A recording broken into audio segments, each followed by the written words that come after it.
3, 2, and 1. Once again, folks, we're down in Charleston, FCA breakfast, and of course, we catch at one of the all-time greats for the Clemson Tigers. Woody Dantzler was the keynote speaker today. Fine job, Woody. First, good to see you. Good to see you too.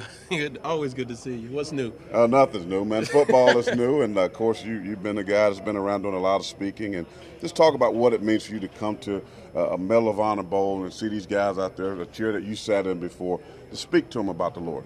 It's just what I was speaking to them about. Going above and beyond. The call of duty. That's what the Medal of Honor is about. That's what our Christian walk is about.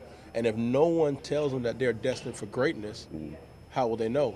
How will they achieve to it? You got many people pushing them in the lines of football, telling them, you can be a great defensive end. You can be a great quarterback if you do this and you do that. But no one's telling them what they need to do to be a great man of God. So, how important do you think, for you to see a guy like you played at the highest level in college, played professional sports, to say, hey, these are my battles, kind of be open and honest? I heard you being open and honest, say, hey, I'm going to call myself out. How important is that for these young men? That's one thing they look at the church. A lot of times the church itself has gotten a bad rap. Not a bad rap, because they actually do it. They come across so judgmental and so condemning. Jesus preached love. He wasn't about tearing somebody down. He would correct them, but his goal was to build them up and bring them closer to him. Yeah. Now, I heard also Jim Stuckey, former Clemson Tiger, San Francisco 49er, introduced you. Now, he talked about records. We know Clemson has a great quarterback down, Taj Boyd.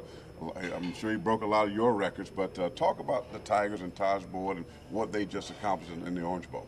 What they done, they're solidifying, Clemson as a top-notch school.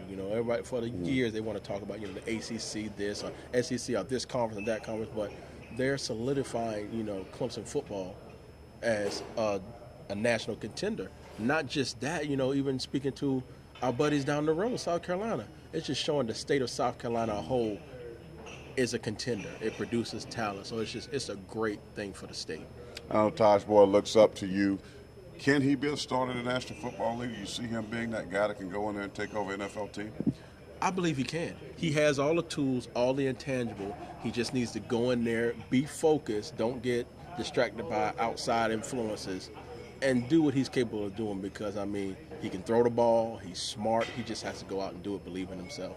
I know you're doing some speaking now, but what else, what he's doing with his life right now? Avoiding what? What are you avoiding? Are you attacking? What's going on with Woody Dantzler these days? Well, take care of my wife and my kids, I got my wife, she came here with me today, and I got my 2 girls at home. But I'm doing pharmaceutical sales, so I'm doing that. And the same thing as going around speaking and empowering men to step up and take their role as men in the world. Woody Dantzler, former Clemson quarterback, some say is the best to ever play in Death Valley in Clemson, South Carolina. Brian, back to you. Cool.